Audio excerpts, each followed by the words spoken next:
Hi, welcome back to Sermons by Dale Dudgeon. I hope you're having a good day. During this time of the coronavirus, many of us are having church in our houses. And this seems unusual for us because we're used to having church at church. But in early church history, this wasn't unusual at all. As a matter of fact, at the very beginning of church history, in the second chapter of the book of Acts, down in the 46th verse, we read these words, "And they, continuing steadfastly with one accord in the temple, and breaking bread from house to house, did eat their meat with gladness and singleness of heart."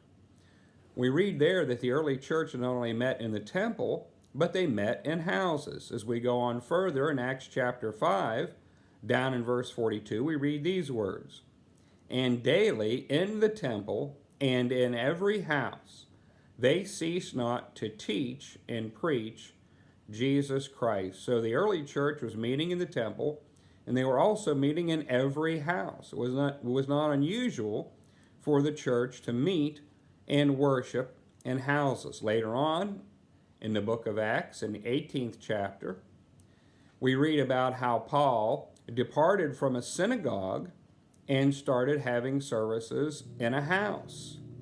In Acts chapter 18, beginning with verse 6, we read these words, "And when they opposed themselves and blasphemed, he shook his raiment and said unto them, Your blood be upon your own heads. I am clean. From henceforth I will go unto the Gentiles. And he departed thence, and entered into a certain man's house named Justus, one that worshipped God, whose house was joined hard to the synagogue. And Crispus, the chief ruler of the synagogue, believed on the Lord with all his house, and many of the Corinthians, hearing, believed and were baptized." There Paul left the synagogue, and where did he go? He went to a man's house, a man named Justus, and he started having church in the house of Justus. Later on in the New Testament, we read about other house churches. In Acts chapter 16, verse 19, it says this, "The churches of Asia salute you. Aquila and Priscilla salute you much in the Lord, with the church that is in their house." Priscilla and Aquila had a church that met in their home.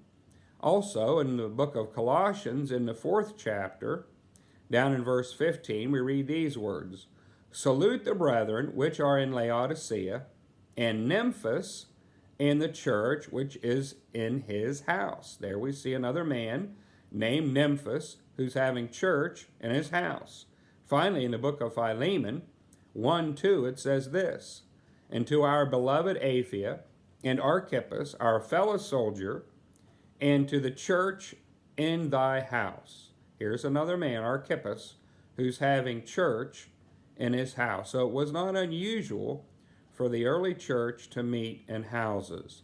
Even though we're separated by distances, we can still have church in our house, just like the early church did.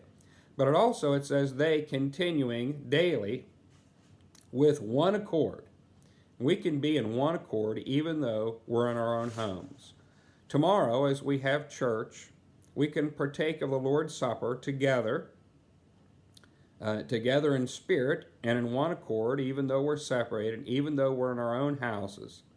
And we shouldn't think this is unusual, because this is the way the church began.